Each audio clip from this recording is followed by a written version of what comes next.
Saya ingin mencoba menjawab mengenai qiraat syadzah. Ya Kak, silakan. Sebenarnya kalau menurut di ilmu qiraat sendiri, qiraat syadzah itu qiraat yang tidak memiliki sanad yang sahih.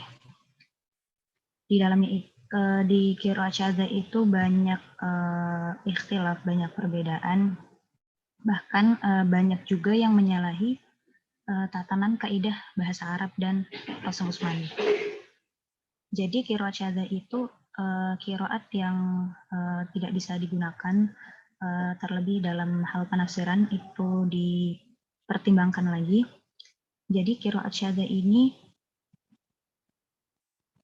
sebenarnya nggak bisa dijadikan pegangan dalam bacaan yang sah.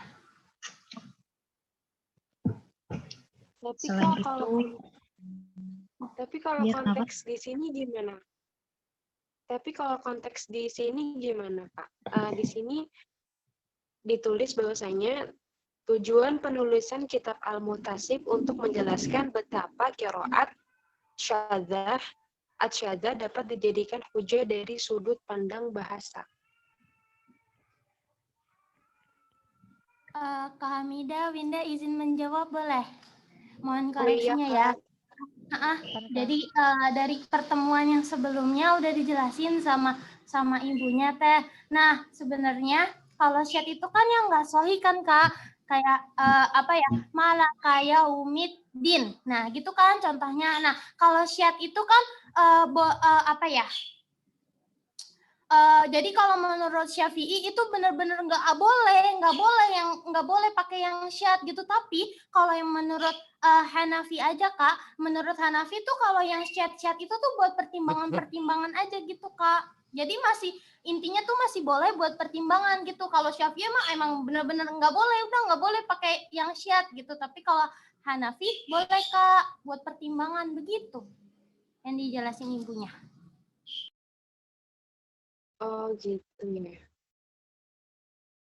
Ya udah ya Kak, terima kasih.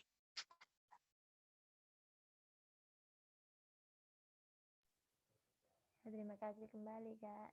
Masih satu pertanyaan lagi, masih dari Kak Hamida ya tadi.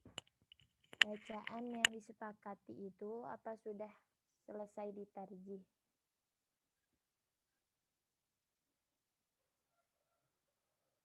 Kakak pemakalah apa? Ada yang ingin berjawab? Atau ada yang ingin bertanya lagi?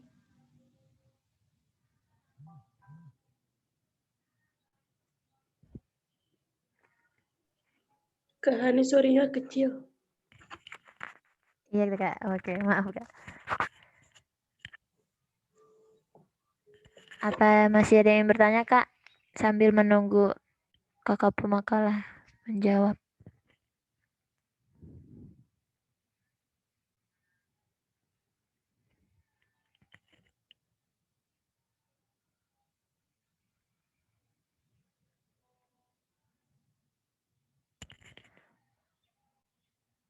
Baik, ini Kak Warsinanya sudah kembali, saya kembalikan kepada Kak Warsina sebagai moderator.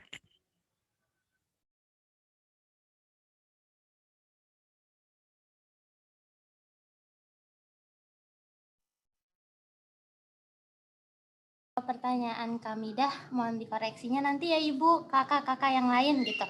Nah, pertama kenalan dulu yuk sama Ibnu Mujahid. Siapa sih itu Ibnu Mujahid? Jadi gini, Ibnu Mujahid itu penguasa. Dia tuh punya jabatan tinggi pada saat itu. Nah, pada saat itu juga nih ya, masyarakat gitu kan, itu tuh makin menurun gitu, dalam mengkaji qiraat tuh makin menurun gitu. Nah, kan kalau bisa dibilang tuh Ibnu Mujahid itu famous, punya jabatan tinggi, punya kuasa gitu kan. Nah, makanya Ibnu Mujahid tuh itu oh iya, ini tuh makin menurun nih kalau nggak dibuat qiraat yang benar-benar kajian yang benar-benar qiraat gitu kan, yang benar-benar ngebahas qiraat gitu, nanti nih bakalan lama-lama bakalan hilang mungkin gitu kan. Nah, makanya dipilih tuh sama Ibnu Mujahid, kira-kira mana ya yang qiraat tuh yang paling masyhur, yang paling sering dipakai sama masyarakat gitu kan. Nah, yang paling masyhur, yang paling sering dipakai, riwayatnya juga sahih gitu kan. Pada saat itu ada tujuh qiraat Kak gitu, yang 7 qiraat yang sab'ah tadi gitu. Nah, apa namanya terus tadi kan pertanyaan udah diterjemah apa belum pendapat yang kuat gitu. Nah, tapi kan itu yang 7 itu kan menurut menurut Ibnu Mujahid gitu kan yang masyhur pada saat itu gitu kan. Nah, tapi juga ada lagi Kak, ada lagi ulama kayak misalkan mana ya? Nah, kayak misalkan kan ditambah lagi kan yang Abu Ja'far, Yakub sama Khalaf ditambah lagi 3, ditambah lagi jadi yang Asyra, jadi yang 10 gitu kan. Cuma yang 3-nya itu cuma penyempurna Kak. Dia mutawatirah, sama-sama mutawatirah, tapi ada perbedaannya gitu sama yang qiraat sab'ah gitu. Nah, kan kalau qiraat sab'ah itu kan benar-benar mutawatir gitu Kak. Nah, gitu. Mohon koreksinya Ibu.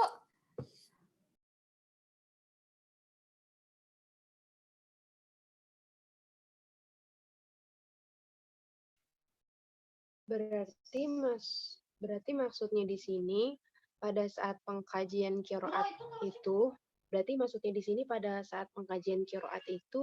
setiap setiap masa pemerintahan gitu beda-beda ya maksud Kak Winda? Atau gimana Kak?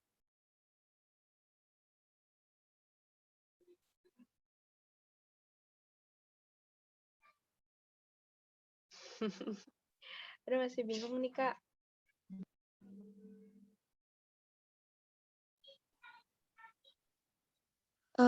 Kakak-kakak yang mau menjawab silakan. Ataupun bukan pemateri juga nggak apa-apa.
Ayo kakak lain barangkali mau bertanya silakan Kak.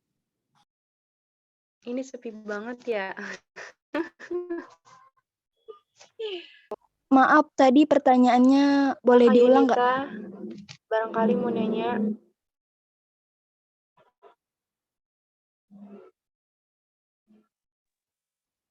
Kak Hamidah tadi pertanyaannya boleh diulang nggak?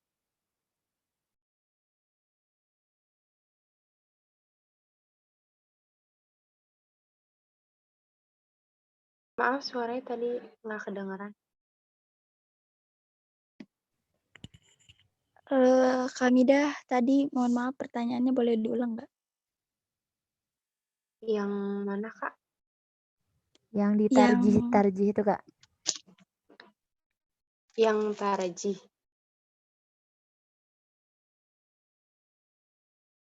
Yang mana Kak? Yang tadi bacaan yang disepakati itu apa sudah ditarjih gitu Kak? Oh, iya. Bacaan yang disepakati itu apa awalnya ada, kan pasti kan ada pengkajian gitu kan. Terus apakah ada tarjihnya juga gitu loh. Ada proses tarjihnya juga.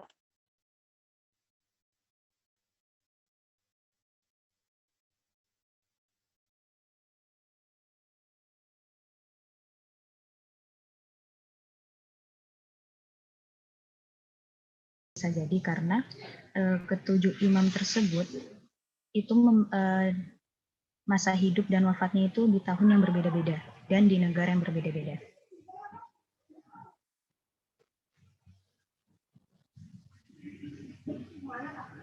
Seperti Imam Nafi, beliau kan dari Isfahan, dari Madinah. Kemudian untuk Imam Ibnu Katsir, beliau dari Mekah dan lain sebagainya.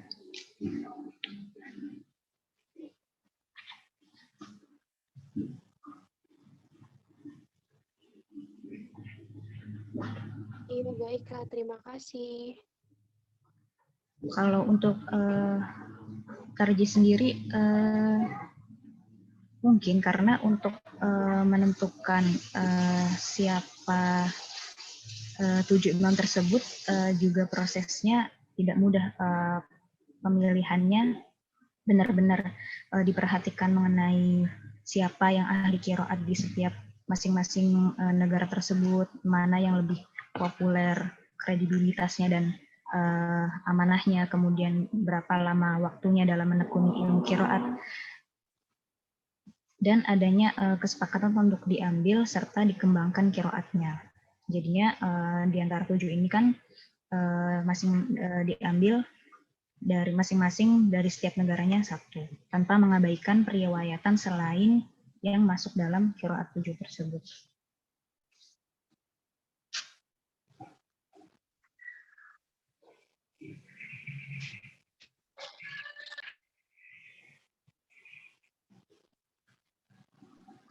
Iya, baik Kak. Terima kasih Kak.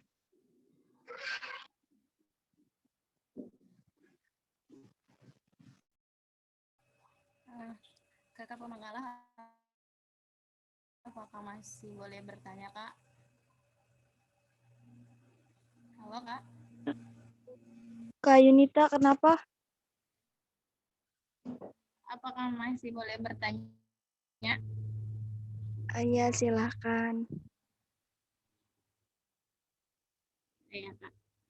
Kak, tadi kan di PPT itu ada nama Imam Qiraat ya, dan rumus Syatibi. Nah, maksud rumus di sini itu apa ya, Kak?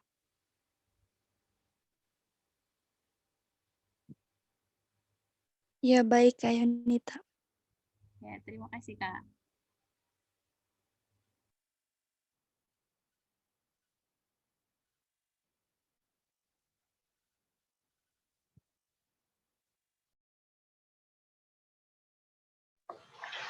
Mencoba sedikit menjawab tentang rumus Syatibi. Jadi rumus Syatibi itu adalah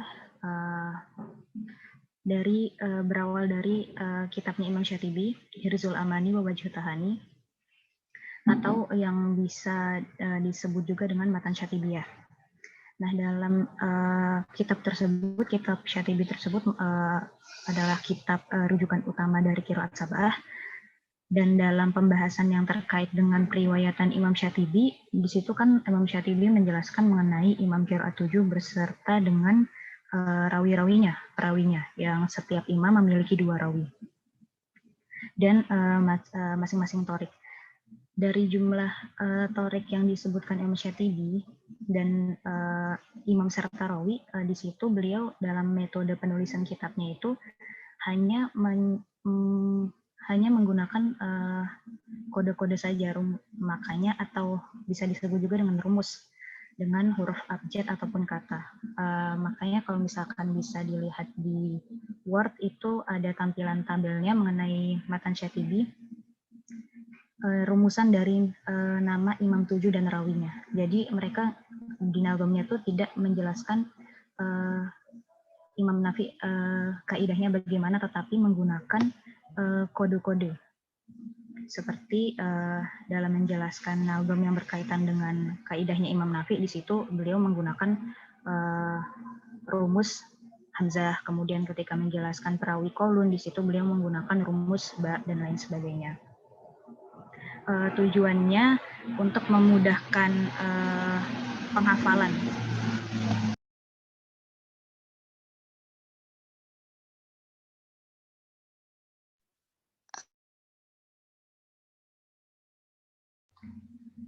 Karena Imam Syatibi itu dalam Mbak Yunita. membuat nazomnya, dalam membuat kitabnya itu beliau Kak Husnul, maaf suaranya kekecilan, Kak. oh ya maaf, udah bisa didengar? Udah, Kak. Gede. Ya, jadi Imam Syatibi itu di dalam kitabnya Hirzul Amani wa Wajhu Tahani itu atau biasa disebutnya di kalangan kita itu dengan matan Syatibiyah. Nah, jadi Imam Syatibi itu dalam membuat kitabnya itu beliau orangnya sangat ringkas, hemat kata. Jadi dalam metode penulisan kitabnya itu beliau ketika merujuk kepada suatu imam, rawi serta kelompok, Imam Syatibi ini hanya menggunakan kode-kode atau rumus, baik itu bisa berupa abjad ataupun kata. Jadi ketika misal pada saat melihat Nazom Syatibinya dalam satu bait tersebut, misalkan beliau menjelaskan mengenai kaidah qiraat mengenai Imam Nafi. Nah, beliau di situ tidak menjelaskan nama Imam Nafi, bagaimana qiraatnya, bagaimana kaidahnya dan lain sebagainya, akan tetapi menggunakan rumus imam seperti yang ada di tabel di Word itu. Imam Nafi rumusnya hamzah, qalun rumusnya ba, dan lain sebagainya. Jadi ketika menjelaskan itu Imam Syatibi tidak menggunakan masing-masing nama imam ataupun rawi, tetapi menggunakan rumus. Singkatnya seperti itu. Tujuannya untuk memudahkan kita mempelajari dan juga menghafal, karena matan Syatibiyah ini salah satunya kitab rujukan utama dalam mempelajari qiraat 7. Oh iya, Kak. Terima kasih, Kak. Berarti nanti ke depannya kita bakal belajar, maksudnya bakal menggunakan rumus ini ya, Kak, biar hafal, biar gampang menghafalnya gitu ya, Kak. Iya, kurang lebih seperti itu. Nah, ya. Terima kasih Kak Husnul dan yang lainnya.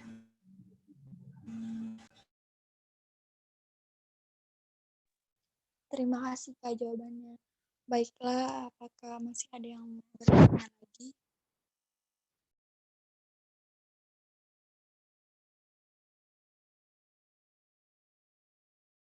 Winda izin menambahkan tadi yang pertanyaan Kak Yunita, boleh nggak?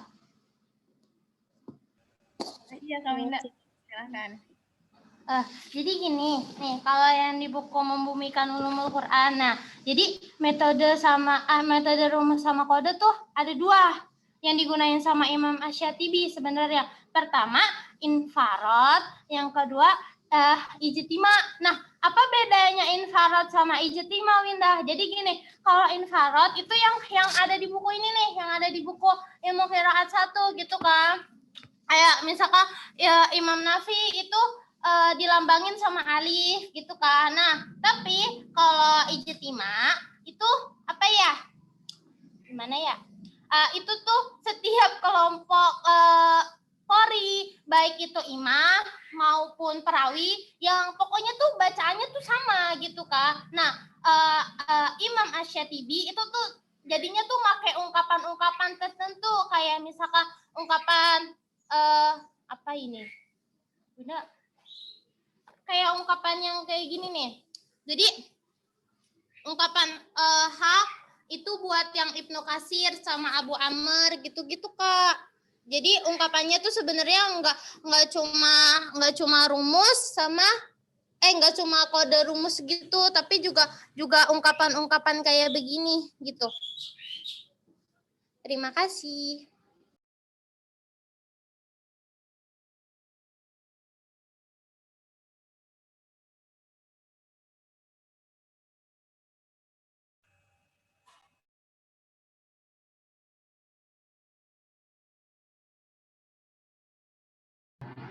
Di Word PDF-nya kayak makalah karena sudah 3 pertanyaan, jadi saya serahkan kepada Ibu Hana Natasha.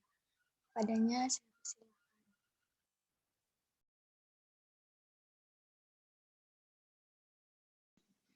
Baik, bismillahirrahmanirrahim. Assalamualaikum warahmatullahi wabarakatuh. Waalaikumsalam warahmatullahi Waalaikumsalam warahmatullahi wabarakatuh.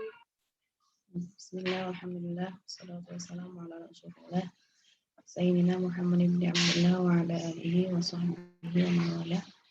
La haula wa la quwwata illa billah. Baik teman-teman, terima kasih ya untuk makalah hari ini yang sudah menyampaikan makalahnya. Hari ini kita belajar mengenai, ini makalah terakhir ya, makalah terakhir mengenai sejarah ya, tentang mukadimah yang harus kita kuasai sebelum kita menguasai qawaid atau kaidah dalam ilmu qiraat ya. Dalam sejarah ilmu qiraat bagian kedua ya, kita belajar tentang bagaimana perjalanan ya qiraat itu sehingga menjadi sebuah disiplin ilmu yang mapan, disiplin ilmu yang sudah matang ya, disiplin ilmu yang memang sudah bisa kita nikmati menjadi sebuah ilmu secara dirayah, bukan hanya secara riwayah saja ya. Secara teorinya bagaimana, kemudian epistemologinya bagaimana, ontologinya ya, aksiologinya, apa tujuannya, apa objek-objeknya dan sebagainya.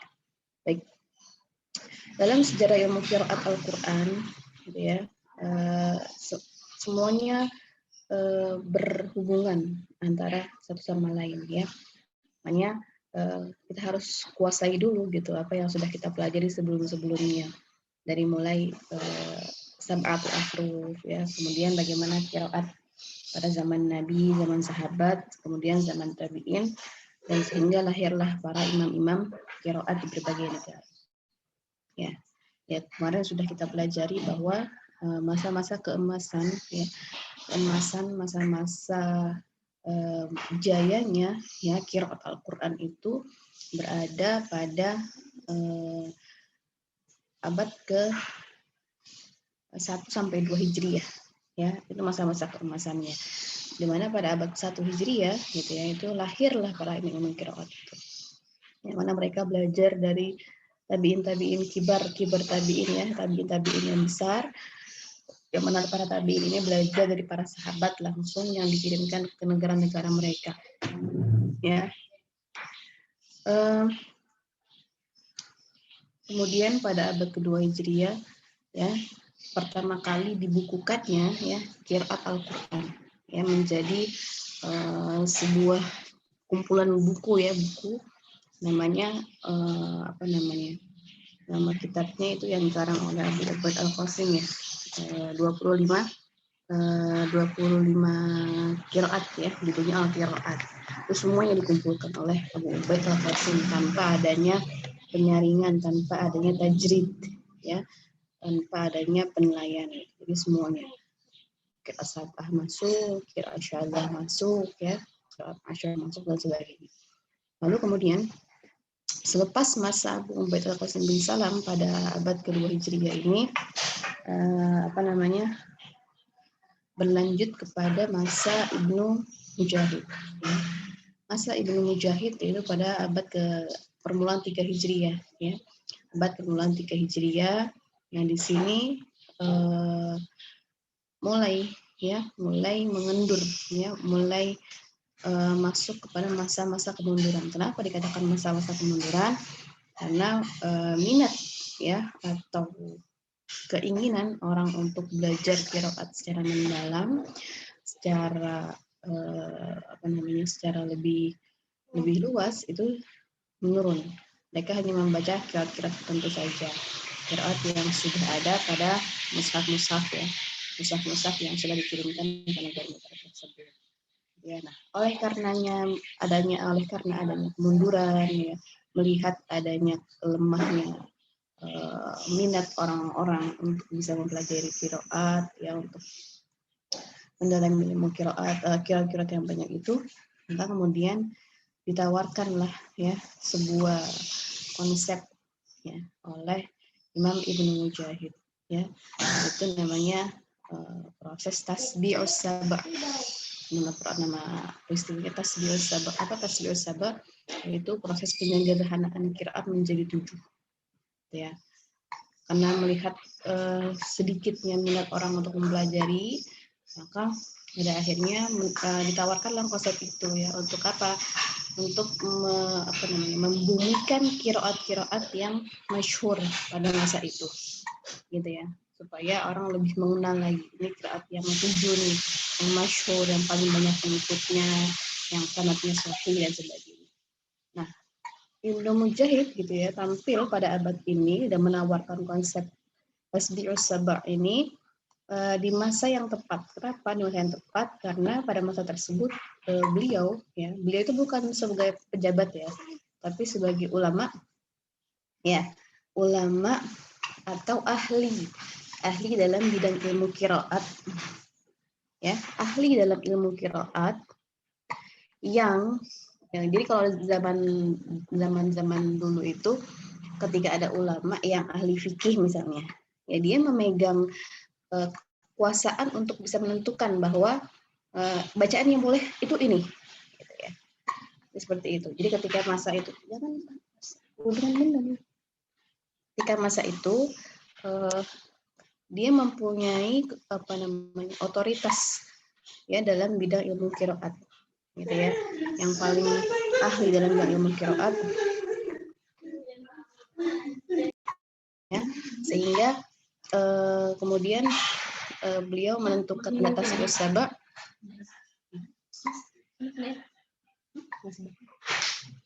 ya. Kemudian karena beliau menawarkan konsep tersebut, pada akhirnya diwajibkanlah orang-orang itu untuk membaca dengan qiraat yang sab'ah itu ya. Kalau masuk pada sebelum-sebelumnya itu masih boleh membaca qiraat-qiraat yang lain ya, yang masih kategori yang sahih. Ketika masa Ibnu Mujahid ini ditentukan 7, kemudian maka bacaan-bacaan yang syadzah ya, itu tidak boleh lagi dibaca. Jika ada orang membaca dengan bahasa qiraat syadzah, itu dihukum gitu ya. Hukum diberikan hukuman, diberikan konsekuensi gitu. Karena orang-orang itu harus membaca dengan sab'ah itu. Meskipun sebenarnya ada kira-kira lain yang masih boleh dibaca ya, yang masih dalam kategori yang sahih. Tuh, ya. Alasannya kenapa 7 gitu ya, itu sebagai representasi dari para dari berbagai wilayah yang sudah dikirimkan itu ya, sudah dikirimkan kopian mushaf ya, dan para imam-imam tersebut adalah imam-imam yang paling masyhur ya, yang paling masyhur ketika zamannya ya. Nah, untuk melihat bagaimana atau siapa-siapa saja yang kemudian masuk ke kategori qiraat 7 itu bisa dilihat dalam kitab beliau, judulnya As-Sab'ah fil Qiraat ya. Biar kalian tahu ya. Ini kitabnya seperti ini. Oke, ini kitab As-Sab'ah fil Qiraat. Ya. Dan lihat di sini beliau pertama membahas tentang siapa imam-imam qiraat gitu ya, kemudian nasabnya, kemudian guru-gurunya, muridnya dan sebagainya ya. Setelah membahas semua ya, beliau membahas sanad-sanadnya secara lengkap ya, membahas sanadnya secara lengkap ya. Yang pertama sanadnya qiraat Nafi di sini ya, sanadnya qiraat Ibnu Katsir, sanadnya qiraat Imam Asim, sanadnya Ibnu Hamzah dan sebagainya. Kemudian beliau baru membahas bagaimana kaidah-kaidahnya para imam tersebut. Kemudian beliau juga membahas ya mazhab Imam Nafi gitu ya. Nih mazhab Imam Nafi bagaimana ya dalam beberapa bacaan, mazhab Ibnu Katsir dalam beberapa bacaan gitu ya. Kemudian dibahas kaidah mad qasar ya, bacaan mad pada beberapa surat, bacaan hak muttasil ya, meskipun masih belum terlalu sistematis kalau menurut saya. Kitab As-Sab'ah itu ya masih belum terlalu sistematis ya, masih agak terlalu luas pembahasannya karena banyak tentang sanad-sanadnya. As-Sab'ah ya.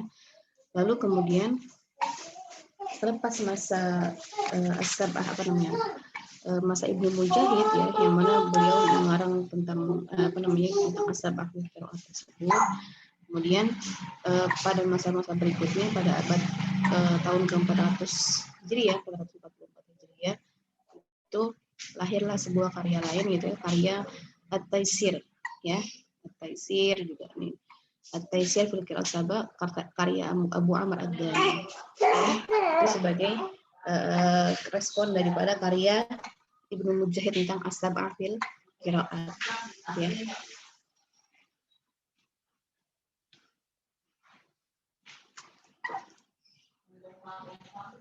Ya, kita lihat nih At-Taisir bagaimana bentuknya seperti ini. Kalau dalam kitab At-Taisir sudah tidak terlalu banyak membahas tentang sanad-sanad ya, sanad-sanadnya para imam qiraat yang 7 itu, tapi lebih kepada pembahasan persuratnya. Nih, lihat ya, ini nama kitab At-Taisir. Menyebutkan bagaimana surat Al-Baqarah, perbedaan bacaan Al-Baqarah ya, sampai perbedaan bacaan An-Nas. Ya. Ini kitab At-Taisir kata karya Abu Amr Ad-Dani ya. Misalnya kita lihat nih dalam surat Al-Rahman ya, Abu Amr Ad-Dani membahas Ibnu Amir membaca dengan begini. Tapi masih juga belum terlalu sistematis gitu ya, belum per bab gitu, belum dibahas per bab. Jadi hanya bacaan Ibnu Amir seperti ini, bacaan Hamzah seperti ini gitu ya, dan sebagainya ya. Nah, selepas dari masa Abu Amr Ad-Dani gitu ya, berlanjut kepada masa Asy-Syatibi ya. Nah, Asy-Syatibi ini menulis nazom, jadi bentuknya itu nazom. Namanya kitabnya Hirzul Amani wa Wajhut Tahani ya, atau dikenalnya Hirzul Amani wa Wajhut Tahani.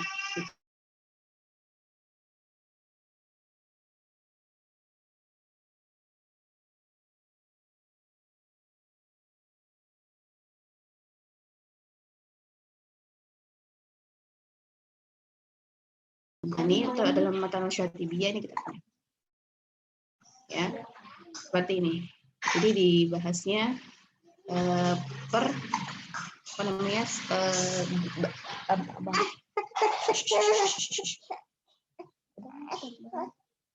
ya,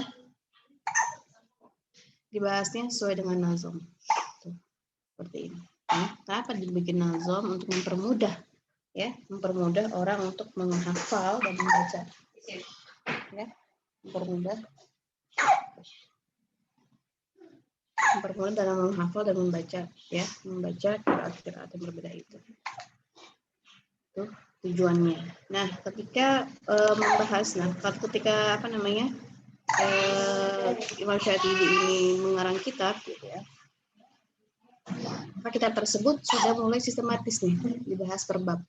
Bab isti'adzah ya, bagaimana bacaan para imam, kaidah imam pada bab isti'adzah. Nah, ini yang akan kita pelajari nanti ya, sampai mungkin qiraat yang ke-6 itu yang akan dipelajari seperti ini, dari mulai isti'adzah, basmalah, kemudian nanti kita bahas bab mim jamal dan sebagainya sesuai dengan seperti ini ya.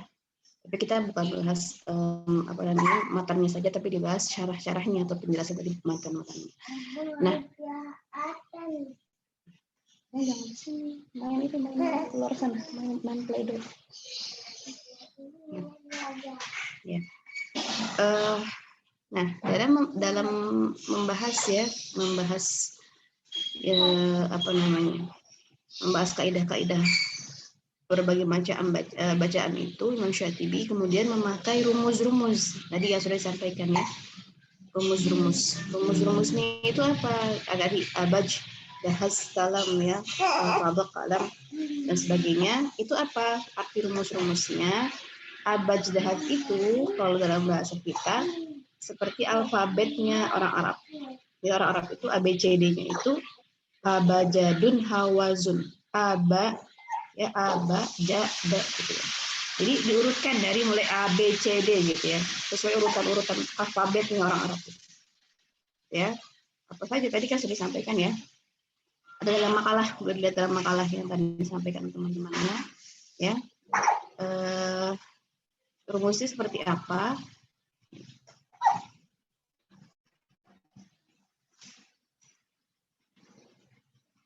Ya.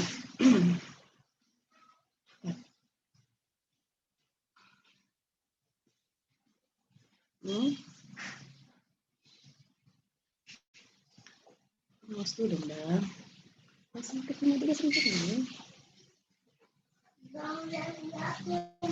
Iya. Sebentar. Nih, ya. Rumusnya abaj. Jadi A, B, C gitu kalau menurut bahasa kita, ya. A-nya seperti itu. Jadi supaya gampang hafalnya, oh nafi itu kolon. Oh, kolon itu dapat imam nafi. Jadi setelah diurutkannya setelah huruf A gitu ya. Ya, bajadun, ya. Ha, zun, ha, wai, dan sebagainya. Ini rumus infirat. Infirat itu artinya rumus sendiri-sendiri ketika disebutkan para imam secara secara individual, gitu ya. Nah, kalau rumus ijtima itu adalah, bentar ya, sebentar, lobet.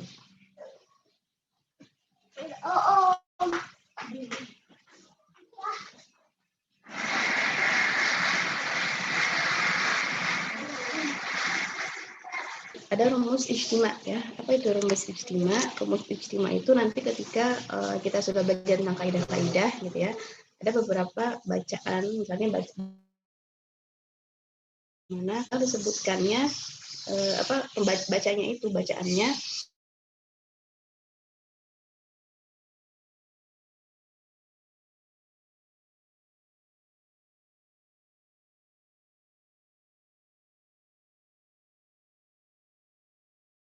Ibnu Fasil misalnya gitu ya. Al-Kufiyun gitu ya.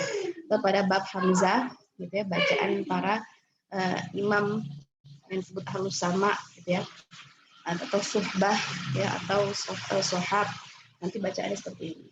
Ijtima, artinya bacaan mereka itu yang bertiga ini sama semuanya gitu ya.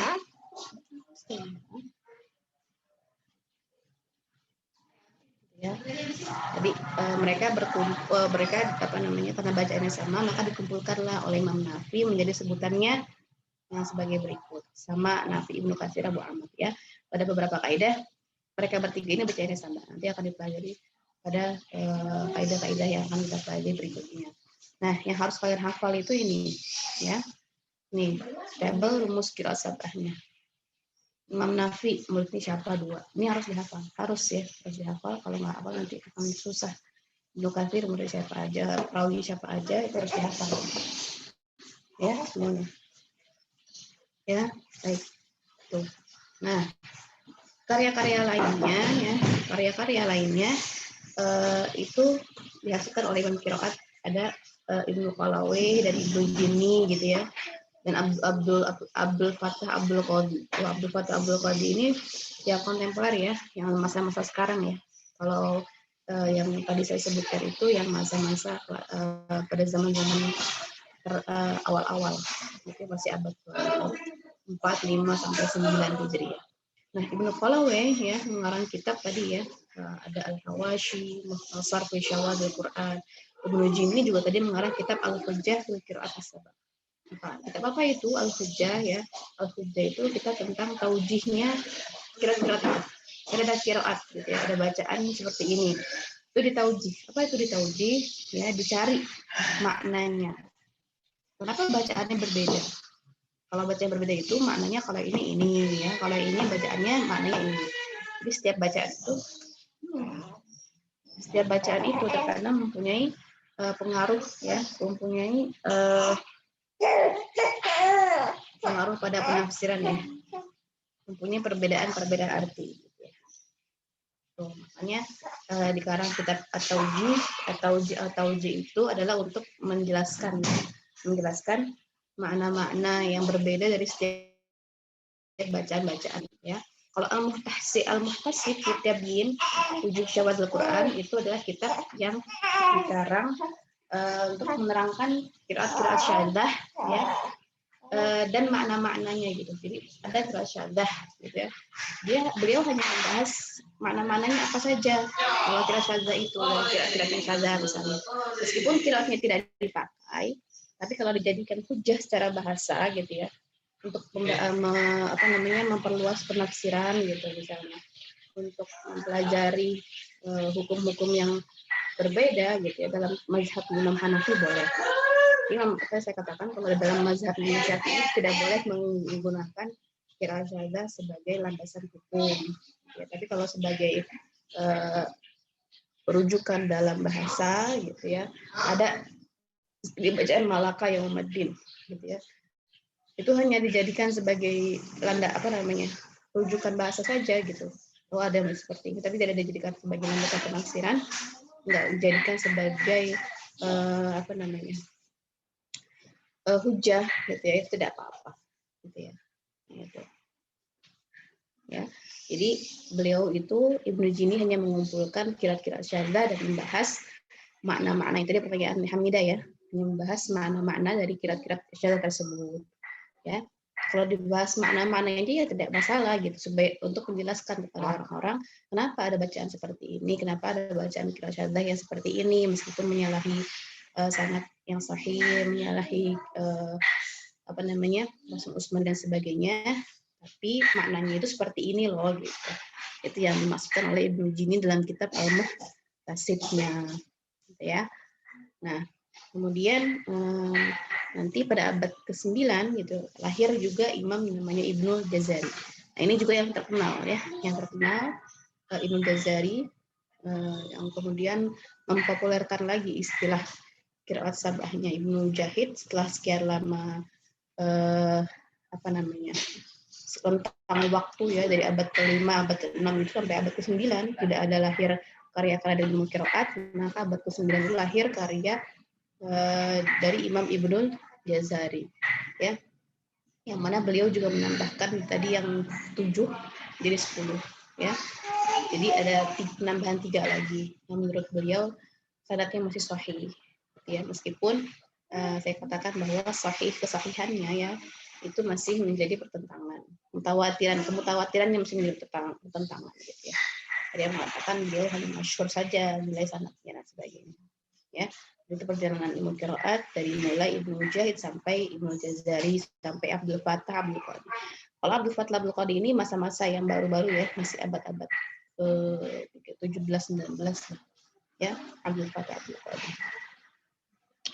Kemudian tadi ada pertanyaan apa? Pertanyaannya. Oh iya tadi ya, saya mau mengkoreksi sedikit ya makalah ini ada yang perlu saya koreksi nih. Untuk imam-imamnya sekarang kan bisa dilihat ya dalam makalah. Siapa saja Nafi ya. Imam Nafi itu terkenal sebagai imam yang harum ya.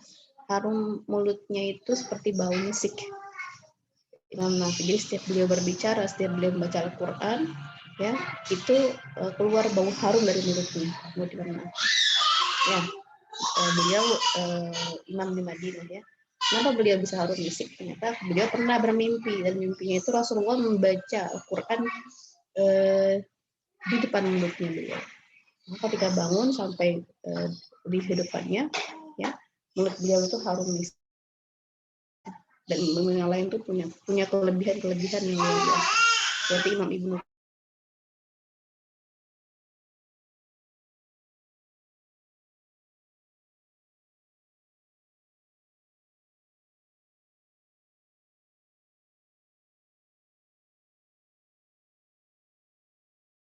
dan yang lain-lainnya banyak lagi ya. Adalah imam yang dikatakan oleh beberapa ulama imam yang paling disenangi bacaannya, imam asing. Ya, entah kenapa disenanginya, masing-masing punya alasan ya. Nah, yang ingin saya koreksi tadi dari makalah ini nih diperhatikan ya. Nama-nama kitab qiraat dan penulisnya salah ya, penulisnya. Nah, 10 imam qiraat beserta nama kitab. Nah, imam qiraat yang 10 itu bukan ini. Ya. Maksudnya mungkin maksud memakalah ini perlu dikoreksi ya. Terdapat 10 imam qiraat yang sangat masyhur dalam bidang ilmu qiraat.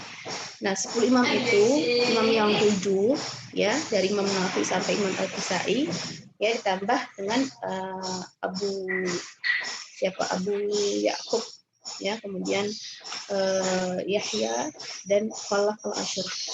Itu tambahannya 3. Nah 10 imam qiraat itu, nah ini salah banget nih, tolong koreksinya ini. Nama kitab, itu beberapa nama kitab aja dalam bidang qiraat yang 10 mungkin, ya. Beberapa nama kitab qiraat dan penulisnya. Tapi di sini jangan tulis terdapat 10 qiraat dan 10 itu ini bukan, salah, paling koreksi ya. Ini ditulis aja gitu ya, beberapa nama kitab dalam bidang ilmu qiraat yang paling masyhur. Kitabnya itu ini, Hirzul Amani, Al-Wafi fi Syatu Syatibi, karya Abu Bakar Al-Bukhari. Kalau seperti ini seakan-akan imam qiraat itu yang 10 adalah Syatibi, Abdul Fattah Abdul Qadir, Khalid, kemudian Muhammad Salim Muhaisin, Ibnu Jazari, ya, dan sebagainya. Padahal imam-imamnya bukan ini gitu. Ada lagi namanya imam 10 itu, yang 3-nya itu tambahan dari yang 7. Ini hanya nama kitab-kitabnya saja. Ya, ini salah ya. Bukan 10 qiraat. Ya, tapi kitab-kitab yang memuat ya qiraat yang 10 dan 7. Kalau Hirzul Amani 7, Al-Wafi 7, ini syarah dari Hirzul Amani.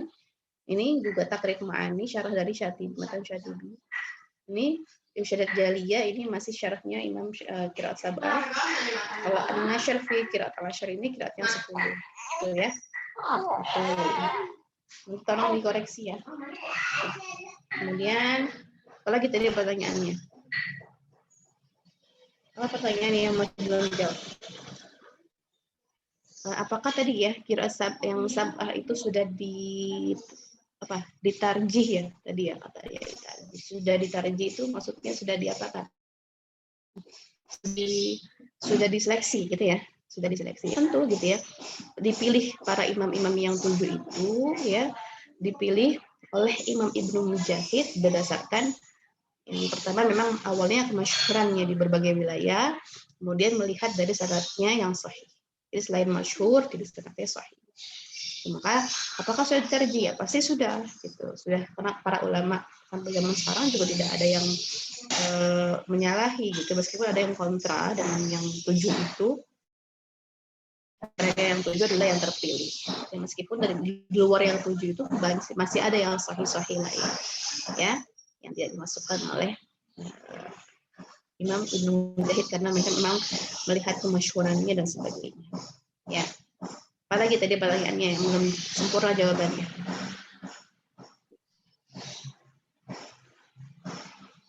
Apalagi pertanyaannya? Masih ada lagi? Tadi apa makalah yang masih belum sempurna jawabannya?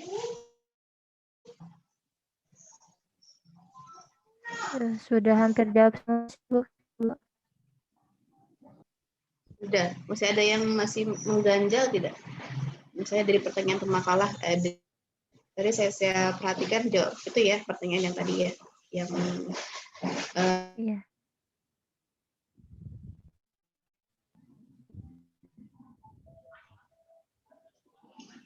Ibu mau bertanya?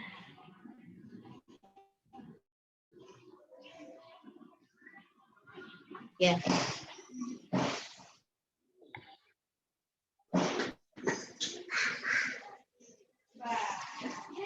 Untuk penamaan qiraat seperti qiraat Sab'ah, qiraat Asyra itu kan yang dihitung nama-nama imamnya. Kenapa rawinya tidak ikut dihitung juga atau hanya sebagai penisbatan saja? Ya, jadi pada mulanya itu Imam Ibnu Mujahid hanya mengambil para imamnya, ya, para imam-imamnya, 7 imam. Nah, perawi-perawi tersebut ya dinisbahkan dicantumkan atau dihubungkan ke imamnya itu pada bukan masa Ibnu Mujahid ya. Hanya nanti nanti di bawah, jadi gini, ada imam, ada perawi, ada torik gitu ya. Jadi di bawah perawi itu ada torik. Nah, yang mencantumkan 222 itu adalah Imam Syatibi yang memilih masing-masing 22 perawi. Jadi pada awalnya Ibnu Mujahid mengambil 7 imam. 7 imam gitu, maka dinamakan qiraat Sab'ah. Gitu ya.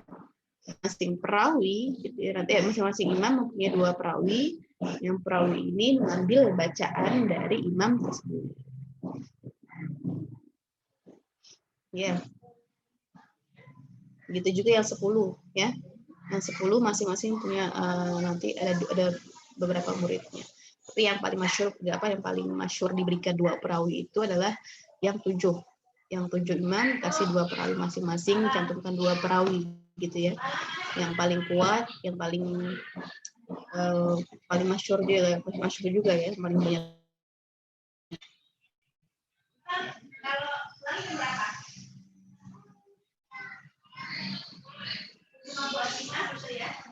Ada lagi? Ibu izin bertanya, Bu. Tadi yang tentang Ya. rumus itu maksudnya gimana sih, Bu? Yang rumus apa tuh al-infirad ya, Bu? Maaf, Bu, tadi sore Al-infirad. Maksudnya, oke. Rumus infirad dengan rumus ijtima itu bedanya. Kalau rumus infirad adalah rumus masing-masing imam secara individual. Dia sendiri-sendiri. Gitu. Imam dan perawi sendiri-sendiri. Bacaannya Imam Nafi gimana, bacaannya Warsh gimana, bacaannya Qalun gimana. Masing-masing. Infirad artinya satu. Ya. Artinya bacaannya sendiri-sendiri. Kalau rumus ijtima itu rumus kumpulan. Artinya nanti dalam beberapa kaidah ya, para imam itu mereka mempunyai bacaan yang sama. Dalam beberapa kaidah ya. Misalnya nanti dalam kaidah Hamzah itu Imam Abu Amr dengan Asim gitu ya. Bacaannya sama ya. Atau misalnya kita lihat rumus ijtima. Oke. Ya, ini halus sama Nafi, Ibnu Katsir, Abu Amr. Ya, itu bacaannya sama mereka dalam beberapa kaidah. Nah, karena dalam beberapa kaidah mereka punya bacaan yang sama, gitu ya, maka kemudian Imam Syatibi membuat rumus, gitu ya. Oh, dalam kaidah Hamzah, nanti 2 Hamzah, ahlus sama disebutnya sama. Ahlus sama yaitu Nafi, Ibnu Katsir, Abu Amr membaca dengan bacaan ini, gitu ya. Untuk apa? Untuk memudahkan menghafal. Bahwa ahlus sama itu dalam kaidah ini bacaannya begini. Jadi yang lain am atau hak bagi baca begini. Jadi kalau ijtima itu kumpulan para imam yang mempunyai bacaan sama pada kaidah-kaidah tertentu. Gitu, yang mempunyai bacaan yang sama pada kaidah-kaidah yang tertentu. Apakah di semua kaidah mereka itu bacaannya sama, gitu ya? Misalnya di tiap kaidah itu mereka ini bertiga, mereka ini berdua, enggak mesti.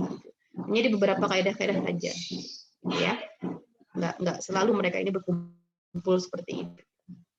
Ada yang infirad, ada yang sendiri-sendiri nanti bacaannya dan sebagainya. Ya, gitu. Paham ya? Ya, jadi bedanya kalau ijtima pokoknya kumpulan bacaan imam-imam, nanti yang disebutnya ini sebutannya. Kalau Nafi, Ibnu Katsir, Abu Amr sebutannya ini. Kalau Ibnu Katsir sama Abu Amr sebutannya ini. Kalau Ibnu Katsir, Abu Amr, Ibnu Amir sebutannya nafar gitu ya. Tapi yang paling terkenal itu ini, sama yang lain itu tidak terlalu sering ya. Sama atau al-kufiyun ini juga sering ya. Jadi Bu, Ya, kalau kan? misalkan yang sama terus ada am dan lainnya itu penamaannya ya, Bu? Ya, sebutan aja, sebutan. Kalau misalnya imamnya, 2 imam ini banyak sama pada kaidah tertentu, maka nanti disebutkannya Nafi dan Ibnu Amr, atau Syatibi menuliskannya am. Gitu ya. Dalam matannya, dalam nazomnya, dalam syairnya itu ditulisnya am. Jadi beliau tidak menyebutkan Nafi dan Ibnu Amir, tapi disebutnya am. Ya, karena memang namanya nazom itu kan dia singkat ya. Maka untuk menambah keindahan nazom itu digunakanlah rumus-rumus gitu. Digunakan namanya panjang ya. Kalau Jadi ahli qiraat pengertian itu sudah nazom paham. apa? Kalau nazom itu pengertiannya apa, Bu?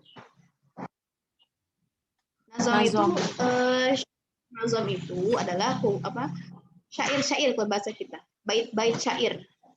Nazom, ya. Seperti Nazom Alfiyah Ibnu Malik ya, kalau ini pernah belajar kitab nahwu dan sebagainya, itu ada Nazom Alfiyah. Nazom itu artinya bait-bait syair-syair gitu ya. Matan syair gitu.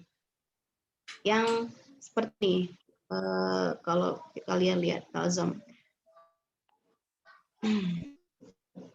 Nih, menazom itu seperti ini bentuknya. Ya, nah ini lihat, ini matan Syatibiyah. Nazomnya Imam Syatibi itu seperti ini. Jadi bukan ditulisnya seperti buku ya, teorinya begini panjang, pengertiannya begini. Beliau hanya menuliskan matannya saja, matan atau nazomannya. Min qabli hamzil qata' silha li warshihim ya wa askina hal baqun ba'du litakmula. Ini kan seperti syair ya, seperti kita dalam syair itu akhirnya sama nih, takula fatala ala gitu ya, syamlala begitu. Jadi kan orang Arab itu kan suka syair, suka apa namanya, suka untuk bersenandung gitu ya. Maka untuk memudahkan menghafalnya itu dibuatlah nazom Syatibi atau matan Syatibi. Kemudian untuk menghafal. Jadi dari nazom ini, matan-matan ini kemudian lahir banyak syarah-syarahnya, penjelasan-penjelasannya, karena untuk nazom ini tidak mudah bagi orang yang non Arab, ya. Nah, harus dipakai syarahnya, penjelasannya, ya. Maka digunakanlah nanti ada al-wafi fi syarh Syatibi. Ini al-wafi, ini syarah dari matan Syatibi, nazomnya Imam Syatibi. Ini al-wafi ini karangannya Abdul Fattah Abdul Qadir, ya. Ya, nanti yang akan kita pelajari kaidah-kaidah nanti ke depannya, minggu depan itu juga matan nazom Syatibi. Kita belajar nazomnya apa dalam kaidah isti'adzah atau kaidah basmalah. Nanti syarahnya yang akan kita bahas. Ya, itu namanya. Baik, ada lagi? Paham ya? Cindy, Nabila, paham ya? Ya, Bu. Makasih, Bu. Ya, baik. Ada lagi? Sepertinya waktunya sudah habis ya. Ibu.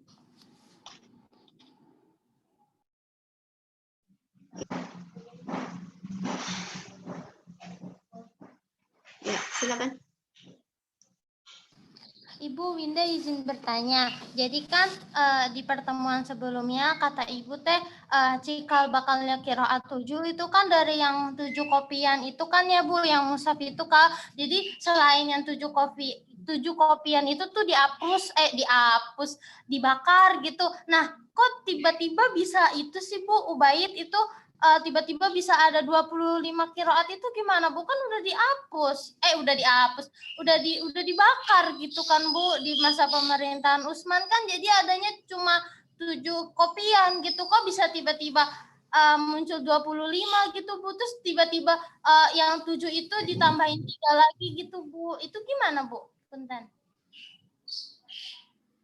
7 kopian itu ya isinya ya bukan hanya qiraat yang sabah saja gitu. Jadi masih ada qiraat yang lainnya juga gitu ya.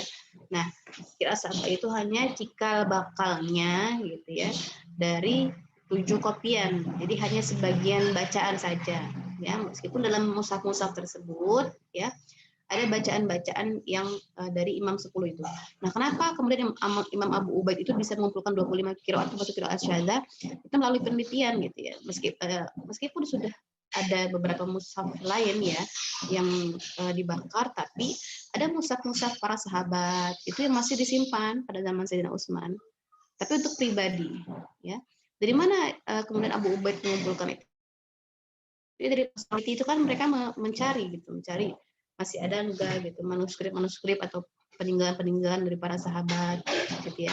Nah, kemudian bacaan para sahabat ini gitu ya, mushaf pribadi para sahabat ya dikumpulkan menjadi qiraat syadzah ya, atau bacaan yang lainnya. Jadi penelitian. Kenapa kemudian ada bahasa dibakar gitu ya atau dimusnahkan gitu ya? Itu beberapa mushaf-mushaf yang beredar luas di masyarakat gitu ya. Tapi untuk arsip-arsip mushaf-mushaf pribadi para sahabat itu masih ada. Bahkan dalam kitab-kitab itu masih ada ya. Namanya Al-Masahif, kitab Al-Masahif itu membahas tentang mushaf-mushaf ya. Tidak ada dalam qiraat sab'ah, itu ada arsipnya gitu ya. Tapi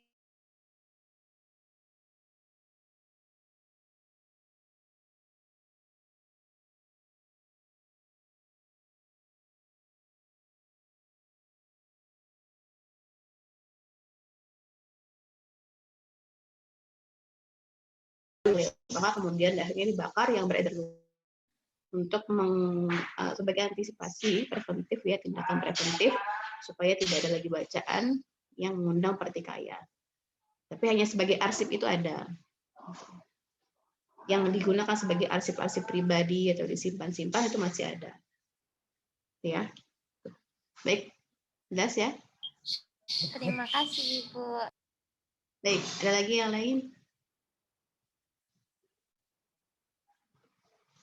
Ada lagi?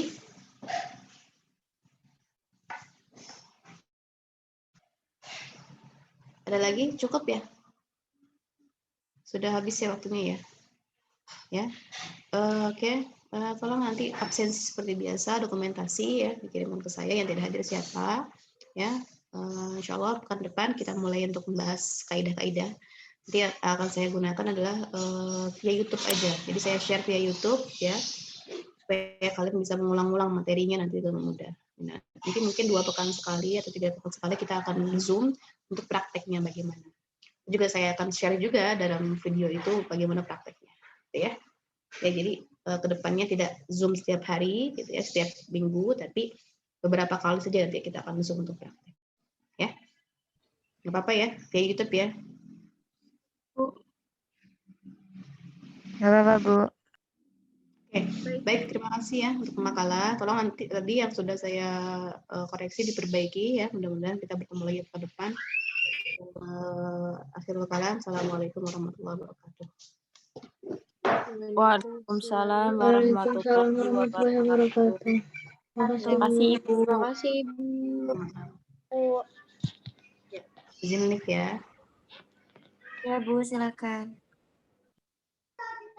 Teman-teman, aku izin ending ya. Terima kasih semuanya. Assalamualaikum. Waalaikumsalam, Kak.